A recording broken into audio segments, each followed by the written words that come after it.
Hello friends, welcome to my channel. I hope you are doing great. Today I will discuss about the history questions. I have already covered 60 questions in my previous video. If you have not watched, please visit on that and watch all of them. Then only you will able to realize that I have provided a good content there. By reading and following these videos, you can improve your status in the government competitive exam, and you will able to clear after these videos every exam of the India. Let's get started, beginning with the 61st question, and I will speak in both language Hindi and English in these videos. Start करते हैं 61वां question. उसमें पूछा गया है, consider the following statements with reference to the mission innovation that was in the news recently. हाल ही में मिशन इनोवेशन न्यूज़ में था, उसके बारे में ऑप्शन दिए गए हैं, हमें उनमें से ठीक बताना है। पहला ऑप्शन है, it is an initiative of the NITI Aayog to accelerate clean energy innovation in the country.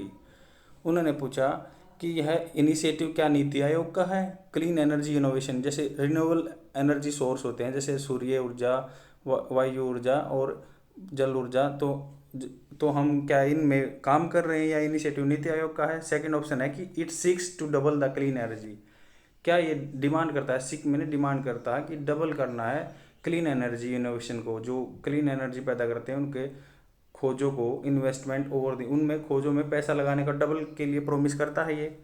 तो इसका आंसर देखते हैं, और जब तक मैं आंसर का एक्सप्लेनेशन बता रहा हूँ आप खुद ट्राई करिए इसका आंसर क्या है। अगर नहीं आ रहा तो कोई दिक्कत नहीं है, आप यहाँ से सीख के जाओगे, यहाँ कोई गलती करने में कोई इशू नहीं है।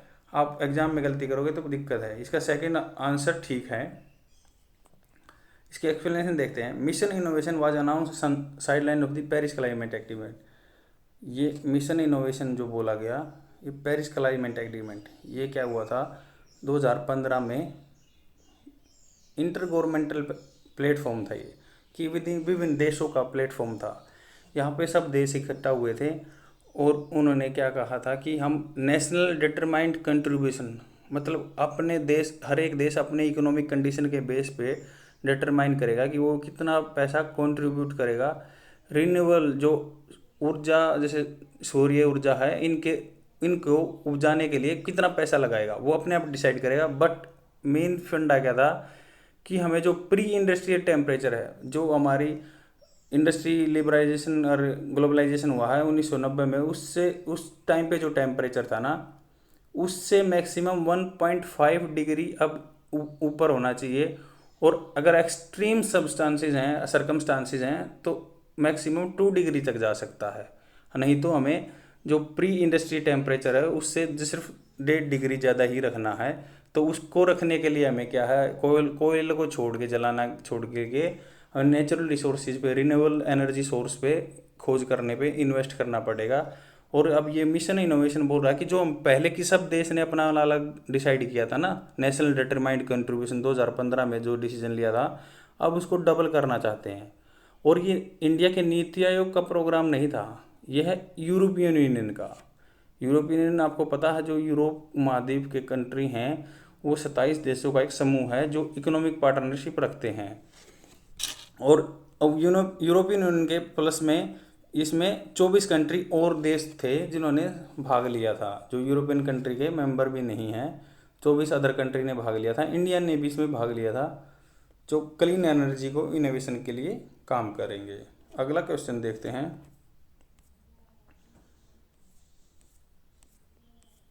सेकंड क्वेश्चन, 62nd क्वेश्चन है, with reference to the Ripon resolution of 1882। कल भी हमने पढ़ा था रिपन के बारे में, क्योंकि रिपन का एक बहुत बड़ा मैंने बताया था। रिपन जैसे राइप जैसा साउंड होता है ना, राइप पका हुआ होता है, तो उसमें क्या मैंने आइडिया लगाया था कि जो बच्चे 7 साल से नीचे हैं, जैसे फैक्ट्री एक्ट इसका 1881 का लॉर्ड रिपन ने ही बनाया था, ये उस टाइम पे गवर्नर थे। अब उसमें क्या लिमिट थी सेट कि जो 7 साल से बच्चे को नीचे को जॉब नहीं करने दिया जाएगा, ये रूल था। और जो 10 साल बाद इसके 1891 का एक्ट आया था, लेबर एक्ट, जो फैक्ट्री एक्ट बोलते हैं, तो उसमें क्या है, वो 7 साल से उम्र 9 साल बढ़ा दी थी। ये तो लॉर्ड रिपन के बारे में हो गया। इसने 1882 में एक रिजोल्यूशन लिया कि कुछ अपना जैसे आप रिजोल्यूशन लेते हो ईयर के स्टार्टिंग में, वैसे ही उसने एक मतलब कुछ सेट किया कि उसके बारे में ये ऑप्शन दिए हुए हैं, उनमें से हमें ठीक बताना है। क्या है? इट एडवोकेटेड, एडवोकेटेड होता है समर्थन करना। जैसे आप किसी चीज़ को एडवोकेट करते हैं, जैसे एडवोकेट वकीलों को भी बोलते हैं, बट एडवोकेटेड है यूज हुआ इसमें, तो उसने समर्थन किया, जैसे वकील समर्थन करता है। Development of the local bodies and as an instrument of the political education. जैसे लोकल बॉडी क्या होती हैं, जैसे आज भी हमारे देश में लोकल बॉडीज हैं, क्या पॉलिटिकल इंस्ट्रूमेंट एजुकेशन के लिए यूज किया। जैसे राजनीति की सबको एजुकेशन नहीं होती कि राष्ट्रपति क्या क्या हक है और क्या काम कर सकता है, क्योंकि वो संविधान में लिखा हुआ है, और संविधान इतना कॉम्प्लिकेटेड है क्योंकि वो हमने एक बुक लिखी हुई है, उसको इंटरप्रिटेशन की ज़रूरत है जो जुडिशरी करती है, कि उसका अर्थ निकालना, क्योंकि उसमें वेग टर्म बहुत ज़्यादा है, उसमें ओनली वर्ड का भी बहुत कुछ मतलब है, इसलिए हम हर टाइम पे केस चलते रहते हैं। तो इसको हम आगे जानते हैं कि इसने क्या किया, लोकल बॉडीज़ को पॉलिटिकल एजुकेशन बांटने के लिए क्या कहा। सेकंड ऑप्शन देखते हैं इसका, it provided the non official majority in local bodies. Official क्या होता है, जिसको पोस्ट दी हुई होती है, जैसे कोई गवर्नमेंट सर्वेंट होता है उसको ऑफिशियल बोलते हैं। नॉन ऑफिशियल जो प्राइवेट है आदमी, जिसके पास कोई गवर्नमेंट पोस्ट नहीं है। क्या उसने जैसे लोकल बॉडीज़ थी, एमसी थे या पंचायत थी, उनमें नॉन ऑफिशियल को पार्टिसिपेट करवाया। And the third option is official could interfere to dictate policy in local bodies if they were not satisfied. मतलब इसमें पूछा गया कि जो ऑफिशियल थे, गवर्नमेंट एम्प्लॉय थे, कुड इंटरफेयर, क्या इंटरफेयर करते हैं टू डिक्टेट, डिक्टेट होता है टाइप करना या बनवाने में सहायता करना, policy in the local bodies if they were not satisfied. अगर सरकारी जो मुलाजिम थे वो जो लोकल बॉडीज़ की पॉलिसी हैं, उनकी नीतियां हैं, उनसे सहमत नहीं है, तो क्या उनको चेंज करवा सकते थे क्या, अगर उनसे सेटिस्फाइड नहीं थे तो। इनमें से हमने करेक्ट आंसर बताना है। आप इसमें सोचो और बताओ, तब तक मैं आपको एक्सप्लेनेशन और आंसर बताता हूँ। इसका आंसर है फर्स्ट ओनली। एक्सप्लेनेशन देख लेते हैं।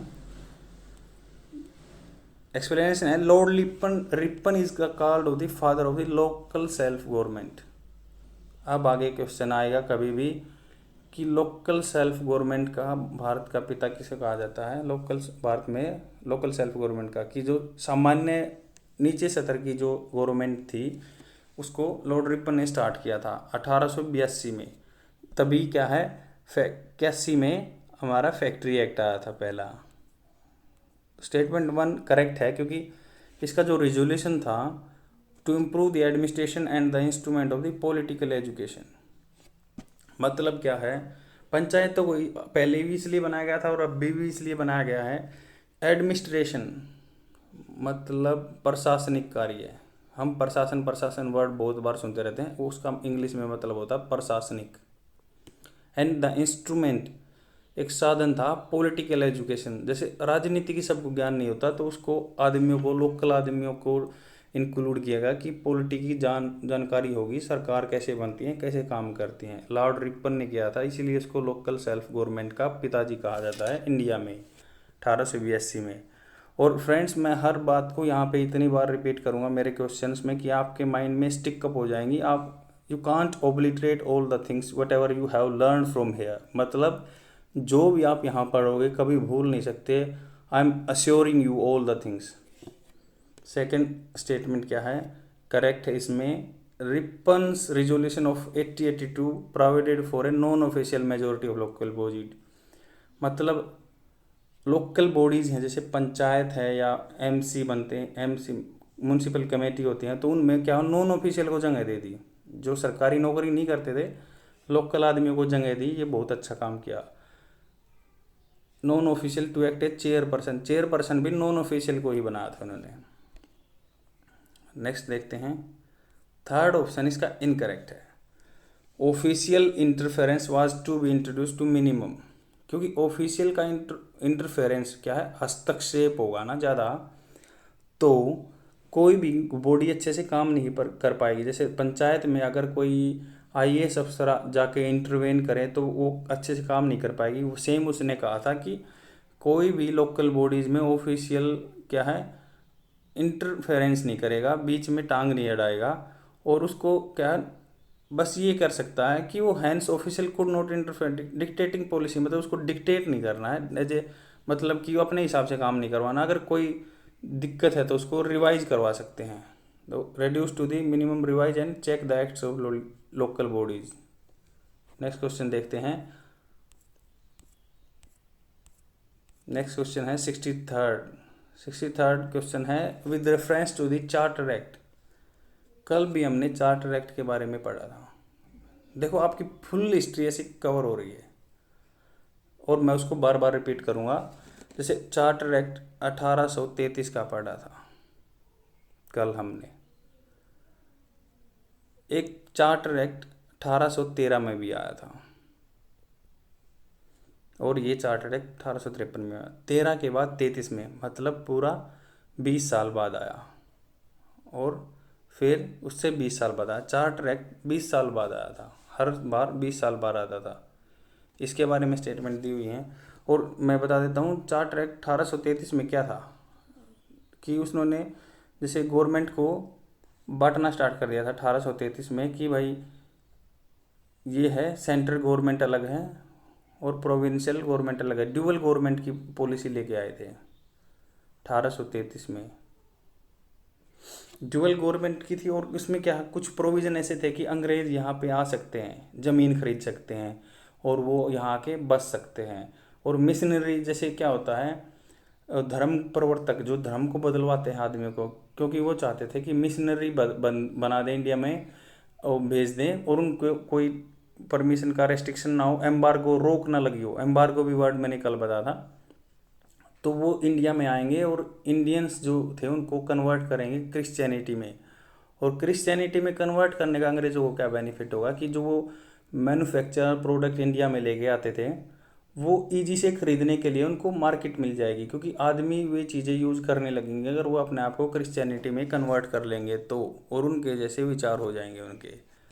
तो हम इसका फर्स्ट ऑप्शन देखते हैं क्या है। क्वेश्चन पे आते हैं। It renewed the company charter for the next 20 year. देखो चार्टर आया 1813 में आया, 33 में आया, 53 में आया, पर ये क्या है, रिन्यू नहीं किया। क्यों रिन्यू नहीं किया? पहले 20 साल के लिए फिक्स नहीं किया गया था। ऑटोमेटिकली 20 साल में आ रहा था चार्टर एक्ट, पर अब क्या था, फर्स्ट टाइम 20 साल के लिए फिक्स कर दिया गया था। सेकेंड ऑप्शन है it led to the separation of the executive and legislative function of the government of India, British India. इसने क्या है, legislative function and executive function जैसे आज है। एग्जीक्यूटिव क्या होता है, जो काम करते हैं, जैसे जो मेन गवर्नमेंट रहती है। पार्लियामेंट में क्या है, राज्यसभा लोकसभा दोनों रहते हैं जो लेजिस्लेटिव का काम करते हैं, जो रूल बनाते हैं। वो क्या इन्होंने 1853 में बांट दी थी, तो हमें पता चल गया कि हाँ इन्होंने बांट दी थी और ब्रिटिश इंडिया के टाइम पे। एंड थर्ड ऑप्शन है it empowered the courts of director to create new presidency. Presidency होता है प्रांत, सूबा। क्या इसने एम्पावर किया court of director to create new presidency, नए सूबे क्रिएट करने की पावर दी क्या इसने 1853 के चार्टर एक्ट ने। अब मैं इसको एक टर्म बहुत इंपॉर्टेंट है, कोर्ट ऑफ डायरेक्टर। इसको पहले मैं आपको बता देता हूँ क्या होता है। आपने कभी पहले भी सुना होगा, जैसे डायरेक्टर होते हैं जो संचालक होते हैं उनका कोर्ट, और एक दूसरी टर्म होती थी बोर्ड ऑफ कंट्रोल।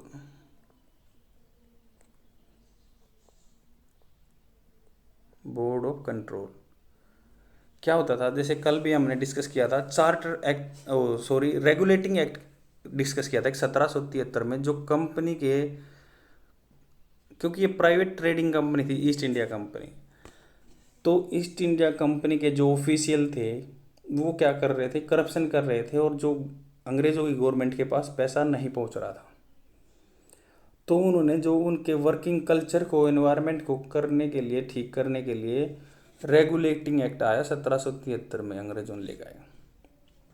तो जो ब्रिटिश गवर्नमेंट लेके आई रेगुलेटिंग एक्ट, इसके थ्रू उन्होंने क्या किया, जो यहाँ पे रहते थे कंपनी में, जैसे बोर्ड ऑफ कंट्रोल बना दिया। इंडिया में जो थे इनको पार्लियामेंट्री कमेटी भी बोल देते थे, पार्लियामेंट्री कमेटी, जैसे भी आप आजकल भी स्टैंडिंग कमेटी रहती है ना, कि जो किसी भी बारे में रूल में उनको कोई भी, जैसे हमारा लेजिस्लेटिव काउंसिल में कोई बनता है रूल, तो उसको पार्लियामेंट्री कमेटी को रेफर करते हैं। उसमें क्या है, मेंबर दोनों राज्यसभा लोकसभा से भी होते हैं, अपोजिशन पार्टी से भी होते हैं, तो वो डिस्कस करते हैं, डिबेट करते हैं, तब जाके कोई रूल बनता है। तो सेम वो काम था, बोर्ड ऑफ कंट्रोल को पार्लियामेंट्री कमेटी लगाओ आप, जो आज की पार्लिया कमेटी है वो बोर्ड ऑफ कंट्रोल बोला जाता था पहले, और कोर्ट ऑफ डायरेक्टर बोला जाता था। जो ये क्या था, 24 आदमी रहते थे, मेन डायरेक्टर मतलब संचालक, ये 24 आदमी रहते थे इंग्लैंड में, और हर एक को 4-4 साल के लिए रिकमेंड किया जाता था, नॉमिनेट किया जाता था, चुना जाता था। तो 24 आदमी थे 4-4 साल के लिए। तो कोर्ट ऑफ डायरेक्टर ये मेन डिसीजन लेते थे वहाँ पे बैठ के, ईस्ट इंडिया कंपनी के बारे में और ब्रिटिश इंडिया के बारे में ये बताते थे बोर्ड ऑफ डायरेक्टर को। बोर्ड ऑफ डायरेक्टर इनके डिस्कशन और डिबेट करते थे, और ये काम करते थे बोर्ड ऑफ कंट्रोल। और कोर्ट ऑफ डायरेक्टर उधर से अंग्रेज डिक्टेट करते थे, इंग्लैंड से, लंदन से। इसका तब तक आप आंसर बताओ, मैंने एक्सप्लेनेशन बताई दिया, आपको पता चल गया विच of the following is above correct. Answer देखते हैं इसका। आप ऐसे खुद से आंसर ट्राई करो, तब आपको कॉन्फिडेंस आएगा। अगर गलत हो रहा है कोई दिक्कत नहीं है, यहाँ पे मैं प्रॉपर एक्सप्लेनेशन दूंगा, आप सीख के जाओगे यहाँ से। सेकंड और थर्ड इसका आंसर ठीक है। एक्सप्लेनेशन देखते हैं इसका। Statement 1 is incorrect. The charter act, इसमें एक्सप्लेनेशन दिया, स्टेटमेंट 1 इनकरेक्ट है। The charter act of the 1852 did not renew the company charter for any specified period. इसने स्पेसिफाइड पीरियड के लिए चार्टर किया ही नहीं। It was the first charter to do so. मतलब 1813 वाले ने तो 20 साल के लिए कर दिया था, 1833 वाले ने भी 20 साल के लिए फिक्स कर दिया था, बट 1853 वाले ने कितने साल के लिए फिक्स नहीं किया। इसके बाद कोई चार्टर एक्ट आया ही नहीं। And the second option, statement 2 is correct.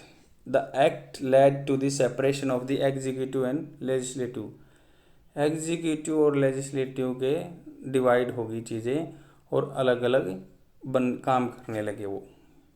ये क्या था, अंग्रेज थोड़ा थोड़ा अमेंडमेंट लेके आते थे, क्या कि इंडियंस हैं वो उनके खिलाफ रिवोल्ट ना करें, रेबेलियन ना होए, नहीं तो उनको यहाँ से छोड़ के जाना पड़ेगा। तो ये समय समय पे रूल लेके आते थे।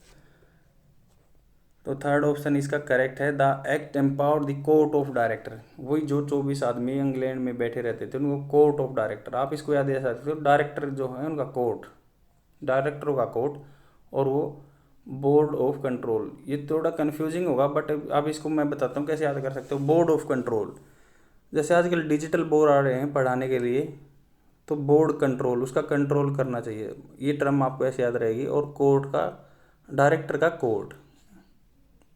इंडिया में जो रहते थे बोर्ड ऑफ कंट्रोल रहते थे, जो इंग्लैंड में बैठे हुए थे 24 आदमी, बोर्ड ऑफ डायरेक्टर होते थे। इनको आप पार्लियामेंट्री कमेटी लगाओ, बोर्ड ऑफ कंट्रोल को, जो आज के टाइम में पार्लियामेंट्री कमेटी रहती है।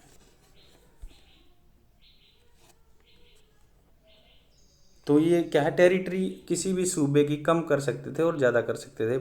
सूबा होता है प्रेसिडेंसीज। नेक्स्ट क्वेश्चन देखते हैं, और ये मैंने हिंदी में भी एक्सप्लेन किया हुआ, आप यहाँ से भी पढ़ सकते हैं। 64th क्वेश्चन है, with reference to the education system.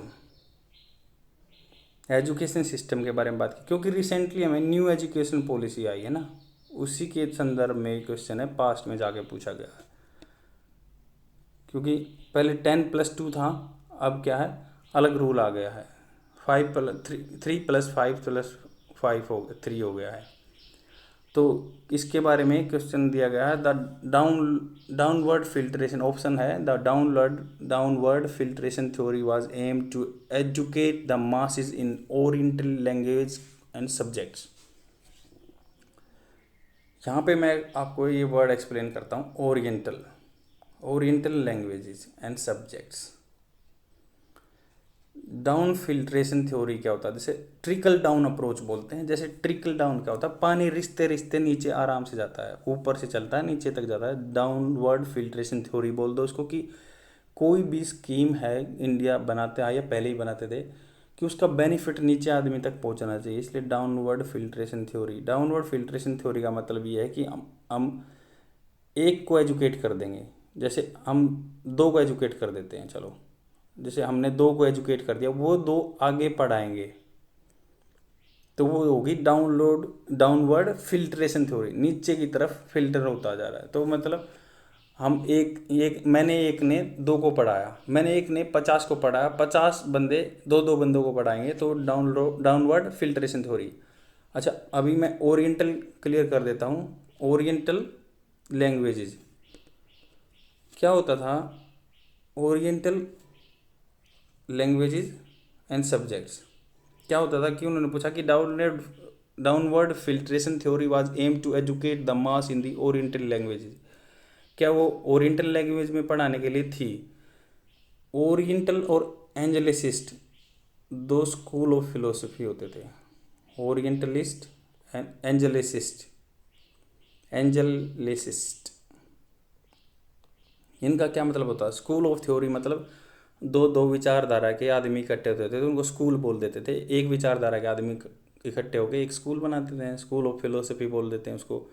तो इनका ओरिएंटल थे, एक एंजेलिसिस थे।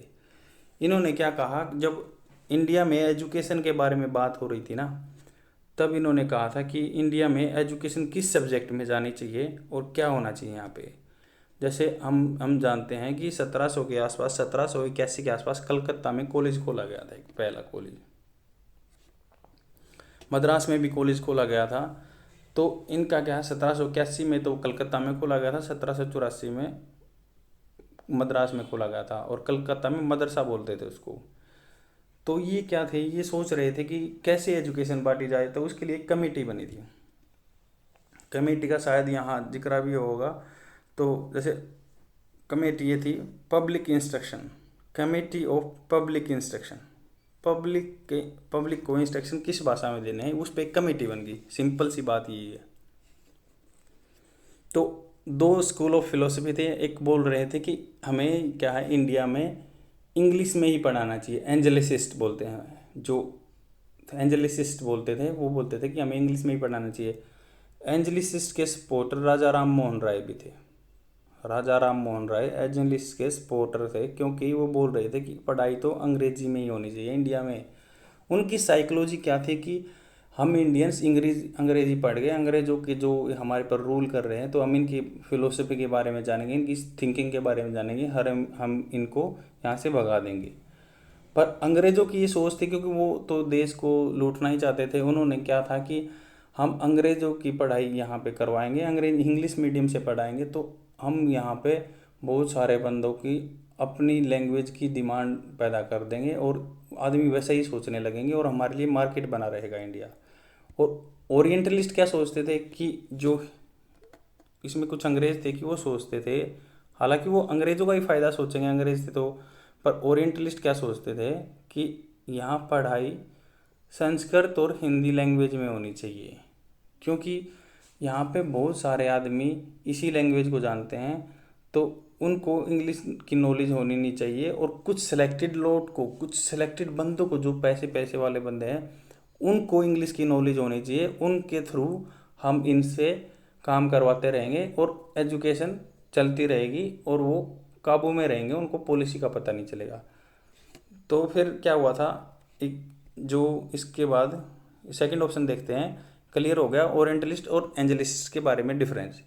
सेकंड ऑप्शन इसका क्वेश्चन पे आते हैं। The second option is Wood dispatch recommended secular education.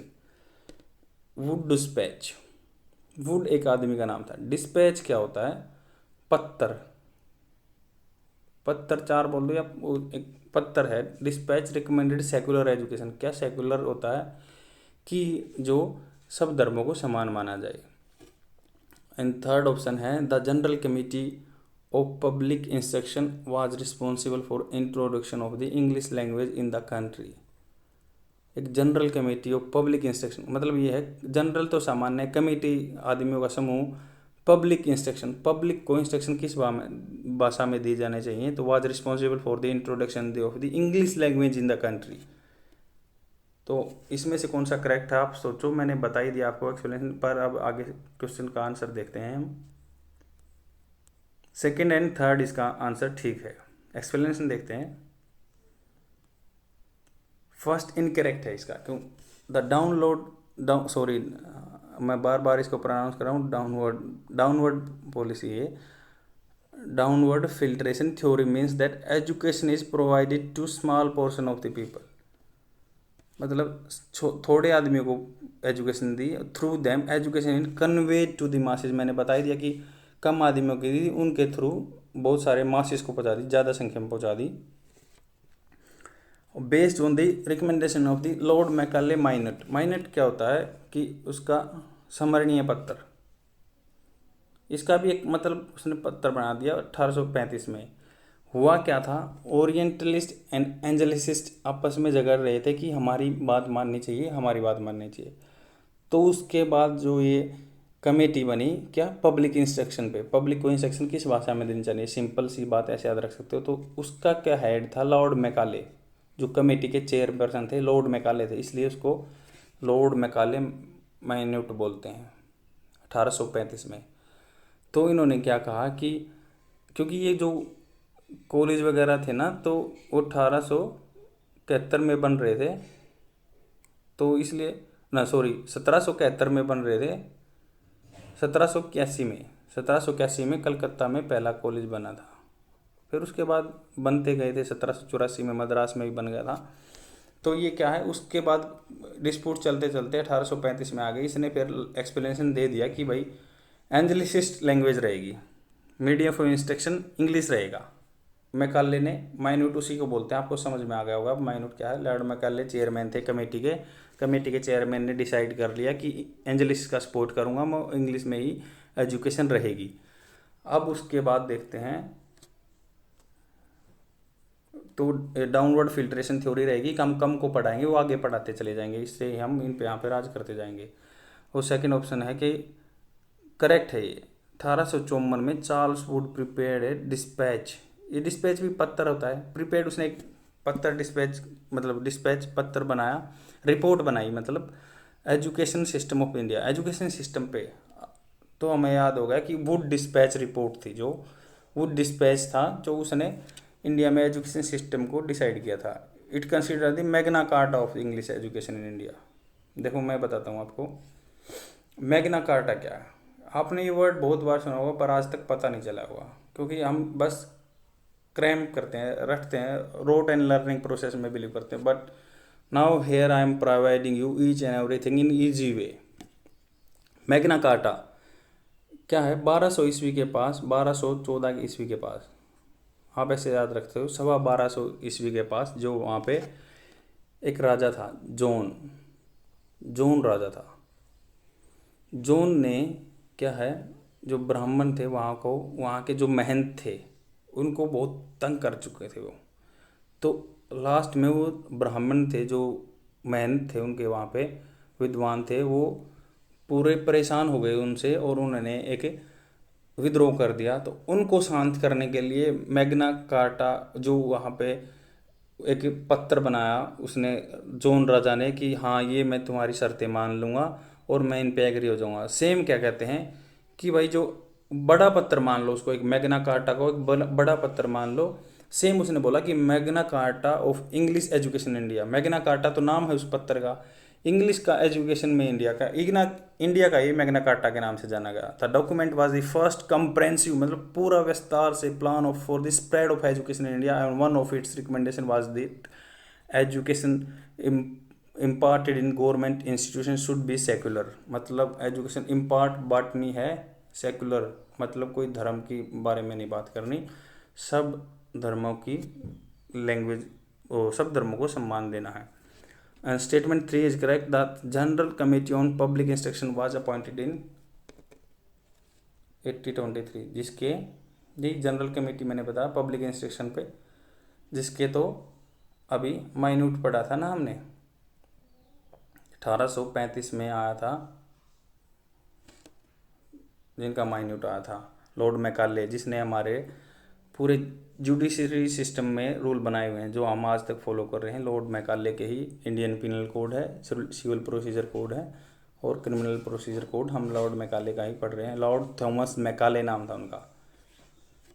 और एजुकेशन सिस्टम में भी उनकी कमेटी के चेयरमैन थे, तो एजुकेशन सिस्टम में हो गया। पर उसके बाद जो वुड डिस्पैच हैं उन्होंने मेन रोल अदा किया था। अब यही बात, इसमें यही बात है कि 1828 में उन्होंने एंजलिस का सपोर्ट किया और एजुकेशन एंजलिस लैंग्वेज में स्प्रेड हुई इंडिया में। सेकंड क्वेश्चन देखते हैं, नेक्स्ट क्वेश्चन देखते हैं। 65 है, consider the following pairs reference to the revolt of the 1857 reference consider the following pairs with reference to the revolt of 1857। 1857 की क्रांति के रेफरेंस में बातें की हुई हैं। तो इसमें सीरियल नंबर दिया हुआ है, उसमें सेंटर ऑफ रिवोल्ट दिया हुआ है। ब्रिटिश रिस्पोंडेड बाय, मतलब अंग्रेजों की तरफ से कौन लड़ रहा था और यहाँ पे इसकी तरफ से कौन था, इंडिया की तरफ से कहाँ पे एरिया में। जैसे कानपुर में है, कानपुर में क्या है, अंग्रेजों की तरफ से हेनरी लॉरेंस लड़ रहा था, एक क्वेश्चन में है। सेकंड ऑप्शन है कि लखनऊ में क्या ह्यूज व्हीलर लड़ रहे थे, या थर्ड है झांसी में सर ह्यूज रोज लड़ रहे थे, या फिर बनारस में कॉलोनल नील लड़ रहे थे। अब आप आंसर सोचो कि कौन सा ठीक है गलत है, तब तक मैं आपको एक्सप्लेनेशन बताता हूँ। इसका आंसर ऑल ठीक हैं और इसका एक्सप्लेनेशन देखते हैं। The first pair is incorrectly match. पहला इनकरेक्टली मैच है, सारे ठीक नहीं, इसका पहला इनकरेक्टली मैच है। नाना साहिब क्या है, pair 1 is incorrectly match. Nana Sahib proclaimed himself the Peshwa of Kanpur. Nana Sahib कल हमने पढ़ा था, कल या परसों मुझे पता नहीं इतना एग्जैक्ट, बट नाना साहिब कौन थे, मैं इसको आपको एक्सप्लेन कर देता हूँ। नाना साहिब 8 में पेशवा थे,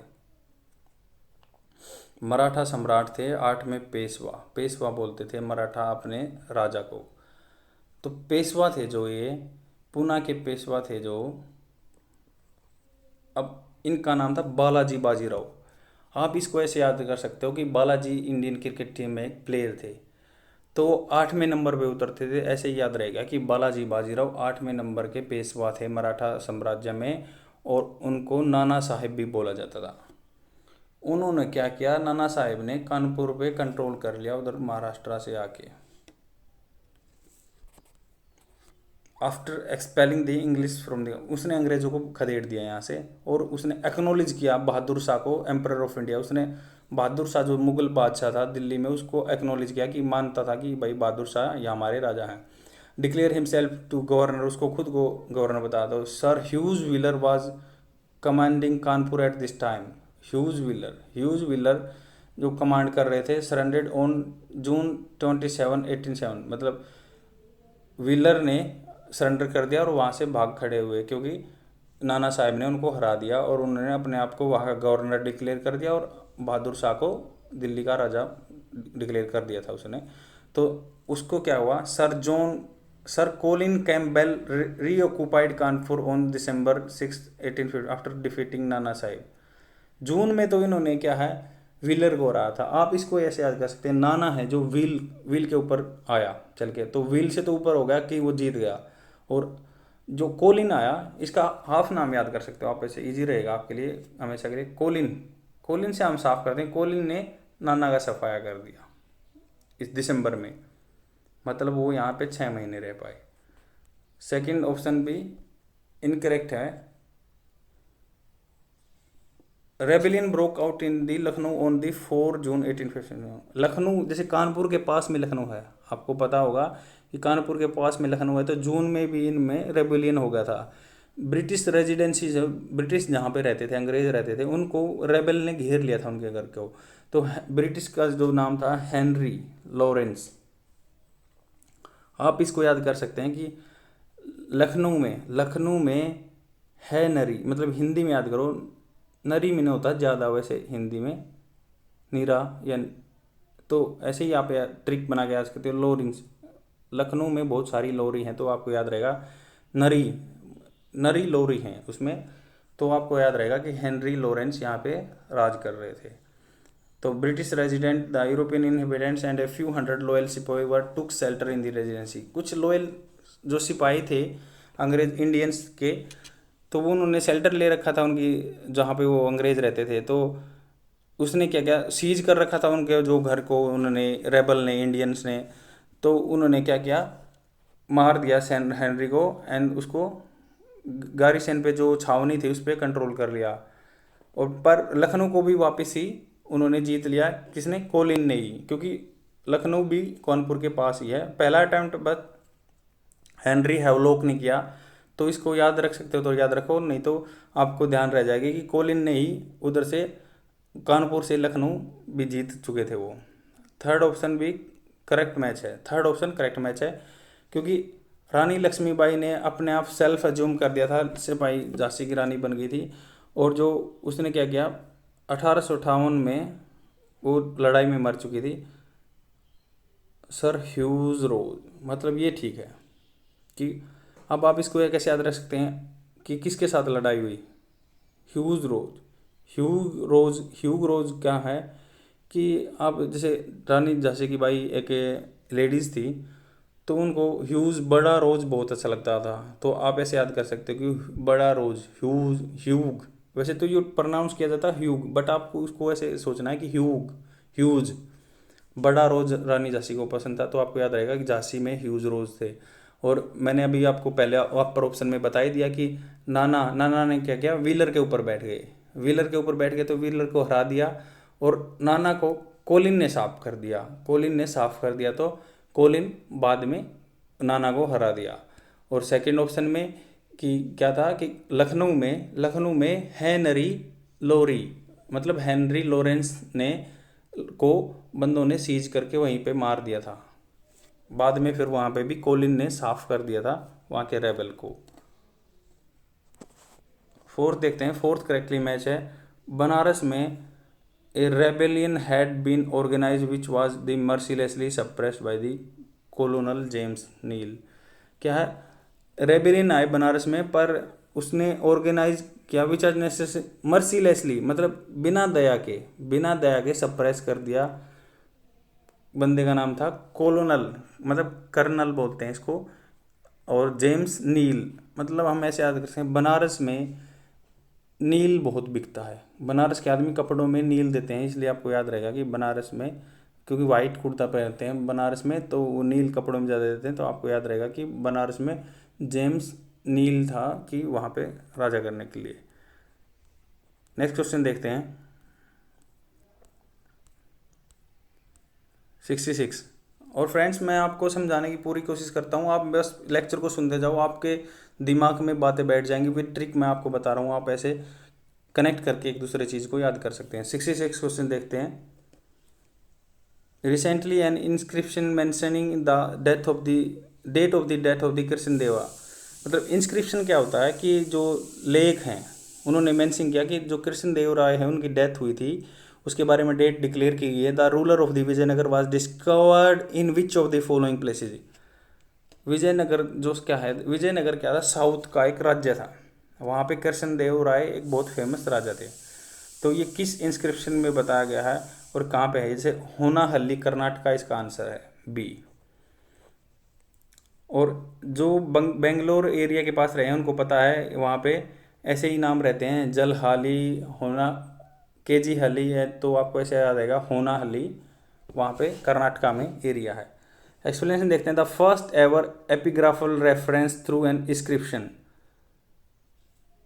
मतलब एपिग्राफल क्या होता है, शिलालेख, पत्थर पे लिखा हुआ, रेफरेंस लिया है इन्होंने थ्रू एन इंस्क्रिप्शन, उन्होंने अपने लिखा है लेख, mentioning the death of the Vijayanagara king Krishnadeva Raya. Krishnadeva Raya की पत्थर पे लिखी हुई जगह से लिया कि जो एपिग्राफी से लिया है कि ये इसकी मृत्यु हो गई थी। अपने इंस्क्रिप्शन में लिखा हुआ है कि Krishnadeva Raya have been discovered at the Gopal Krishna temple on the, Gopal Krishna में जो टेम्पल का नाम है गोपाल कृष्णा, वो होनेहल्ली में तुमकुर डिस्ट्रिक्ट कर्नाटका, ये आपको पता होगा, जो कर्नाटका में विजिट किए हैं तो तुमकुर डिस्ट्रिक्ट है, वहाँ पे गोपाल कृष्णा टेम्पल में होनेहल्ली जगह पे इनका इंस्क्रिप्शन में विजयनगर के राजा के बारे में डिस्कशन किया गया है। सेकंड क्वेश्चन, नेक्स्ट क्वेश्चन देखते हैं। और देखो ये दिया है कि उनकी मृत्यु हो गई थी 17 अक्टूबर 1529 को, लूनार एक्लिप्स था उस दिन। और ये ज्योग्राफी की चीज़ है, लूनार एक्लिप्स और सोलार एक्लिप्स। मैं आपको थोड़ा सा बता देता हूँ इसके बारे में। जैसे क्या होता है, लूनार होता है चंद्र ग्रहण हिंदी में, जैसे ये आपको पता ही होगा, इजी टर्म है। तो जब ये सूर्य तो फिक्स रहता है, चंद्रमा और पृथ्वी इसके चारों तरफ घूमते हैं। जब बीच में चंद्रमा आ जाएगा तो सूरज धरती तक पहुंच नहीं पाएगा, तो सूरज ग्रहण। और जब बीच में पृथ्वी आ गई तो चांद पूरा कवर हो जाएगा, तो लूनार एक्लिप्स। नेक्स्ट क्वेश्चन देखते हैं। 67वां क्वेश्चन है, मैच 1 लिस्ट दी हुई है, मैच 1 और मैच 2, जो 1857 की पर्सनैलिटी कौन कौन सी थी। मतलब उन्होंने क्या कहा है कि लिस्ट दी हुई है कि जो नेचर ऑफ 1857 का रिवोल्ट का था, डिस्क्राइब बाय द पर्सनैलिटी, कौन सी पर्सनैलिटी ने 1857 की क्रांति के बारे में क्या कहा है। जैसे फर्स्ट ए है, नाइदर फर्स्ट और nor national war of independence, R C. Majumdar ने कहा है। क्या ये ठीक है? आर.सी. मजूमदार ने कहा है कि ना तो ये लड़ाई पहली थी और ना ये इंडिपेंडेंस की लड़ाई थी। बी ऑप्शन है, first war of independence, VD. Savarkar ने ये कहा कि ये इंडिपेंडेंस की पहली लड़ाई थी। The third option is mere sepoy mutiny, मतलब क्या केवल सिपाहियों ने विद्रोह किया था, म्यूटनी बोलते हैं, वाई और आएगा इसमें, म्यूटनी।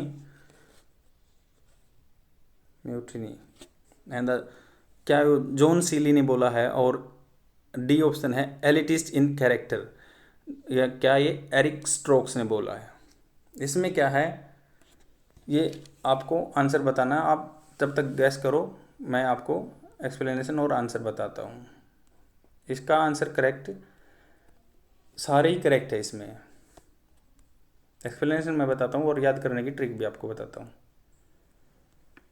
जैसे क्या है, इन्होंने बोल दिया आर.सी. मजूमदार ने। मजूमदार क्या होते हैं, बंगाल में सरनेम रहता है ये। तो बंगाल में क्या बोल दिया, बंगाली जो आर.सी. मजूमदार थे उन्होंने बोला ना तो ये लड़ाई थी और ना ये इंडिपेंडेंस, ना तो ये पहली थी और ना ये लड़ाई थी। तो मतलब इससे उन्होंने क्या मानना था कि इनसे पहले भी रेबेल हुए हैं और ना तो ये फर्स्ट थी और ना ये इंडिपेंडेंस स्वतंत्रता की लड़ाई थी। तो इसको हम ऐसे ट्रिक याद कर सकते हैं, मजूमदार, मजा बीच में आ रहा है तो मजे मजे में कर लिया, ना तो पहली लड़ाई थी और नए इंडिपेंडेंस की लड़ाई थी। आपको ऐसे याद रहेगा, मजूमदार ने ऐसा बोला था। बी है फर्स्ट वार ऑफ इंडिपेंडेंस, इसके वी.डी. सावरकर क्या थे कि उन्होंने बोल दिया कि फर्स्ट वार ऑफ इंडिपेंडेंस है, पहली लड़ाई देश की। वी.डी. सावरकर इंडियन नेम है और पता है सरकार, जैसे सावरकर सिमिलर करता है सरकार से, प्रोनाउंसिएशन पे जाओगे तो आप, जैसे उसके न्यूमोनिक स्टिक बोलते हैं इनको, जैसे साउंड, सरकार मतलब सरकार। तो सरकार कोई भी बताएगी अपनी चीज़ को अच्छा ही बताएगी, तो उन्होंने बोल दिया कि हाँ इंडिपेंडेंस की फर्स्ट लड़ाई थी। इससे ट्रिक से आपको याद रहेगा। एंड सी देखते हैं, मियर सिपोई म्यूटनी, मतलब क्या केवल सिपोई की म्यूटनी थी, जॉन सीली। तो ये तो बहुत सीली क्वेश्चन है कि ये सिपोई की, SIW सीली का मूर्खता कि उनको केवल सिपोई म्यूटनी कहना। तो आपको ऐसे याद रहेगा कि म्यूटनी को मूर्खता कहा, कि केवल सिपोई की विद्रोह कहा तो ये मूर्खता होगी। And the fourth one is elitist in the character, मतलब ये कैरेक्टर में एलिट, एक बहुत उच्च दर्जे की लड़ाई थी, एरिक स्ट्रोक। तो ये स्ट्रोक्स क्या, स्टोक की तरह प्रोनाउंसिएशन आप कर सकते हो। स्टोक मार्केट में एलिट्स आदमी ही इन्वेस्ट करते हैं, तो आपसे आपको याद करने में इजी रहेगा। नेक्स्ट क्वेश्चन देखते हैं। फ्रेंड्स, ये ट्रिक मैंने आप लोगों की हेल्प के लिए बनाए हैं और आप अपनी भी ट्रिक बना सकते हैं। अगर आपको ये अच्छी लगे तो आप इनको रिमेंबर करो। मैं तो कहता हूँ आप इनको रिमेंबर करो, आपको हमेशा से ही याद रहेंगी ये दिमाग में, कभी भी भूल नहीं पाओगे आप। करेक्ट आंसर करोगे और आपको फुल हिस्ट्री अपनी याद हो जाएगी अपने आप। 68th क्वेश्चन है, विच of the following statement regarding the doctrine of the lapse in correct. Doctrine of lapse मैंने कल भी पढ़ा था कि लॉर्ड डलहौजी की पॉलिसी होती थी डॉक्ट्रिन ऑफ लैप्स, जिसके बेटा नहीं है, बच्चा नहीं है, उसका मतलब हेयर नहीं है, वंशज नहीं है, तो उसको अपने साम्राज्य में ला लो, या फिर वहाँ पे अच्छा शासन नहीं चल रहा तो उसके साम्राज्य में ला लो। उसी के कारण 1857 की क्रांति हुई थी। द मैनिफेस्ट इनकम्पिटेंस, मैनिफेस्ट को मैं डिस्क्राइब करता हूँ। मैनिफेस्ट क्या होता है, किसी भी चीज़ को एक प्रणाली में लिखना, अरेंज करके लिखना, मैनिफेस्ट होता है। इसके से सिमिलर वर्ड मैनिफेस्टो हमने बहुत बार सुना होगा, जो कई बार श्रेणीबद्ध करने, नाम को श्रेणीबद्ध करना मैनिफेस्टो बोलते हैं। द मैनिफेस्ट इनकम्पिटेंस, कंपिटेंस होता है योग्यता, इनकम्पिटेंस मतलब जो मैनिफेस्ट करने में योग्यता नहीं थी। Of the rules was a condition for annexation of the territory under this control, मतलब क्या इसमें डॉक्ट्रिन ऑफ लैप्स में ये था कि जो मैनिफेस्ट इनकम्पिटेंस है, रूलर है, हाँ, उसमें एक पॉलिसी थी कि चाहे तो किसी का बच्चा नहीं होना चाहिए और नहीं तो वंशज नहीं है, तो उसको मैनिफेस्ट उसको एक सरना मतलब क्रमबद्ध उसमें योग्यता नहीं है तो उसको भी वो मिलाने की बात करती है। और सेकंड ऑप्शन है, one of the major motives of this doctrine was to increase the British export to India. क्या दूसरा मोटिव था इसका कि doctrine was increase the British export to India. क्या उनका मोटो ये था कि जो ब्रिटिश का जो कच्चा माल है इंडिया में लेके आना है, मतलब मैन्युफैक्चर्ड माल है इंडिया में लेके आना है। थर्ड ऑप्शन था, Lord Dalhousie was the inventor of this doctrine. Lord Dalhousie इसका इन्वेंटर था।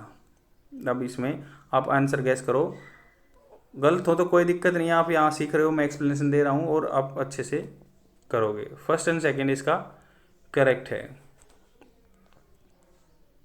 एक्सप्लेनेशन देखते हैं। Doctrine of lapse was the chief instrument of the Dalhousie annexation policy. जो डलहौजी ने क्या कब्जा करने की, एनेक्सेशन होता है कब्जा करने की पॉलिसी थी। और स्टेटमेंट 1 क्या करेक्ट है। According to the doctrine the, उसने बताई दिया मैंने कि सब्सिडरी जो उसके नीचे काम कर रहे हैं would automatically be annexed if the ruler either manifestly incompetent, मतलब उसको not able to govern properly, जिसको काम ही नहीं करना आता तो उसको वो कब्जा कर लेंगे, या उसके विदाउट ए मेल हेयर, उसको मतलब बच्चा नहीं है तो, बेटा नहीं है तो वो कब्जा कर लेंगे। सेकंड भी ठीक है कि उसने ने प्रिंसली स्टेट को क्या था कि British export he believe that, क्या जैसे कुछ सेल्फ किंग थे ना वहाँ पे, जैसे पुराने राजा थे जो कुछ थे, मराठा लगा लो कोई भी लगा लो, तो वो क्या थे, अंग्रेजी चीज़ों को इंडिया में घुसने नहीं देते थे। तो उन्होंने सोचा कि अगर हम पूरे देश पे ही संप्रभुता जमा लेंगे, अपना डोमिनेंस जमा लेंगे, तो हम इजीली अपनी चीज़ों को यहाँ पे बेच सकेंगे। ये भी एक लॉर्ड डलहौजी की पॉलिसी थी। And the next option is Lord Dalhousie did not invent the doctrine, it was led by the court of doctrines. Third इसका क्या है, ये देखो यही बहुत इंपॉर्टेंट चीज़ है इसमें, क्या है, लॉर्ड डलहौजी बनाने वाले नहीं थे, नॉट इन्वेंटेड द डॉक्ट्रिन। अब हम पहले कल पढ़ा था कि डॉक्टर ये इम्प्लीमेंट करने वाले थे, बट इन्वेंट खोज किसने की, was laid down the court of director, जो मैंने अभी आपको पहले पढ़ाया। कोर्ट ऑफ डायरेक्टर जो इंग्लैंड में 24 आदमी होते थे, 4-4 साल के लिए रिकमेंडेड होते थे, उन्होंने इन्वेंट की थी, ये इम्प्लीमेंट की थी इसने, लॉर्ड डलहौजी ने। Any annexation under this doctrine required to consent of the COD, मतलब court of director. The doctrine of the lapse was annexation policy followed by the, he was the governor general of India. तो उसके बाद वो governor general भी बन गया था। Next question देखते हैं। नेक्स्ट क्वेश्चन है 69th question, consider the following statements about the charter act of the 1813। Charter act 1800, देखो पूरा ही कवर हो गया। 1833 का हमने कल डिस्कशन किया, 53 का पहले क्वेश्चन में कर लिया, 1813 में ये आ गया। तो अब इसके बारे में हमने पढ़ा ही था कि ये 20-20 साल के लिए डॉक्यूमेंट में रखा गया था, 1813 में और 1833 वाले में। 1853 वाले में कोई डिक्लेयर नहीं किया गया था 20 साल के लिए। अभी क्या है इसका, फर्स्ट वन ऑप्शन देख लें, it ended the company monopoly of the trade in T and trade with China. नहीं, जैसे क्या था, कंपनी की मोनोपोली थी, ईस्ट इंडिया कंपनी क्या ट्रेड करती थी, सारा ट्रेड अपने हाथ से करती थी।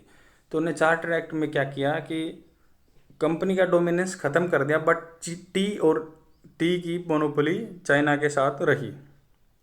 मतलब चाइना के साथ बिजनेस ईस्ट इंडिया कंपनी ही करेगी, प्राइवेट ट्रेडिंग कंपनी थी, और चाय का भी बिजनेस कंपनी ही करेगी। चार्टर एक्ट था ये 1813, ये आपको याद रखना है, क्योंकि बाद में 33 में तो वो भी ख़त्म कर दी थी इनकी, बट 1813 की बात कर रहे हैं, क्योंकि रूल एक धीरे धीरे आगे बढ़ते चले गए थे। It granted permission to Christian missionary to come in India. हाँ, ये 1833 में भी रूल था, 1813 में ही बन गया था कि जो क्रिश्चियन मशीनरी हैं, जो धर्म परिवर्तन करने वाले हैं, वो यहाँ पे आगे प्रीच कर सकते हैं, अपना कर सकते हैं। It directed the company to sanction 1 lakh रुपये annually to promote Indian literature and modern science. इसने क्या कहा, कंपनी को सैंक्शन करने के लिए कहा कि 1 लाख रुपये साल में देने हैं Indian literature and modern science. इसका आप आंसर अपने गैस करो, और गलत होता है तो इसमें कोई प्रॉब्लम नहीं है, मैं फुल वीडियो में बता रहा हूँ, आप सीख रहे हो, यहाँ पे एग्ज़ाम में आप ठीक करके आओगे। सेकंड एंड थर्ड इसका आंसर ठीक है। एक्सप्लेनेशन देख लेते हैं। फर्स्ट इनकरेक्ट है, क्यों? The company monopoly over Indian trade was terminated through open to all British subjects. सारे सब्जेक्ट पे ब्रिटिशर को दे दी, ब्रिटिश सब्जेक्ट को, by the charter act 1800। But the company monopoly over tea and trade के साथ तो उन्होंने रखी, 1833 में वो भी ख़त्म कर दी थी इसने।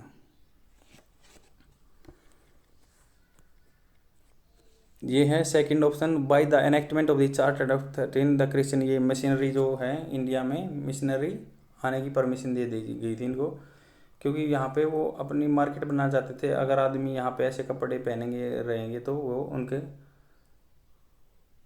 देखो ये बहुत ही इंपॉर्टेंट चीज़ है, gospels of the god to the native.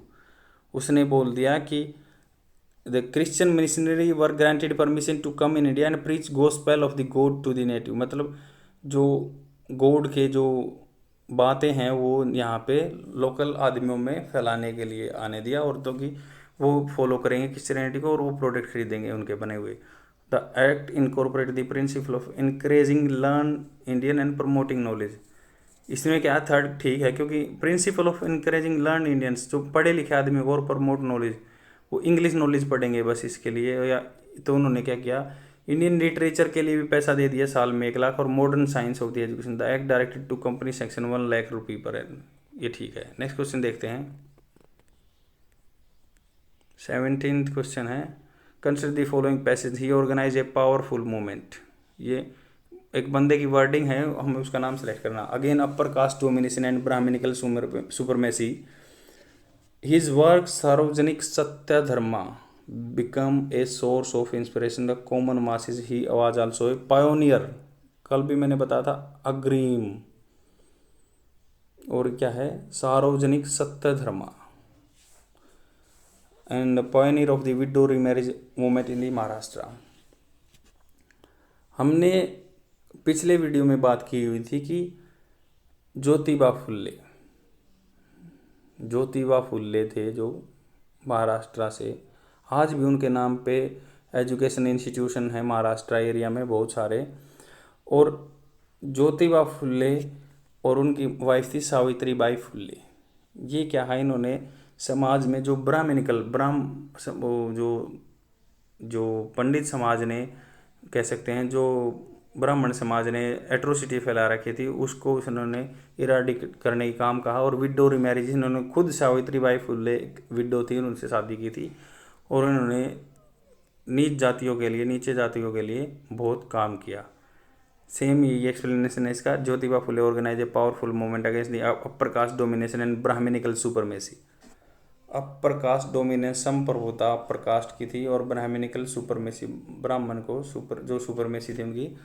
तो उन्होंने ही वर्क सार्वजनिक सत्य धर्म, मतलब सब धर्म समान है, and Gulamgiri become the source of inspiration, गुलामगिरी भी उन्होंने बनाया था, and the common masses, he was a Pioneer of the widow remarriage in India.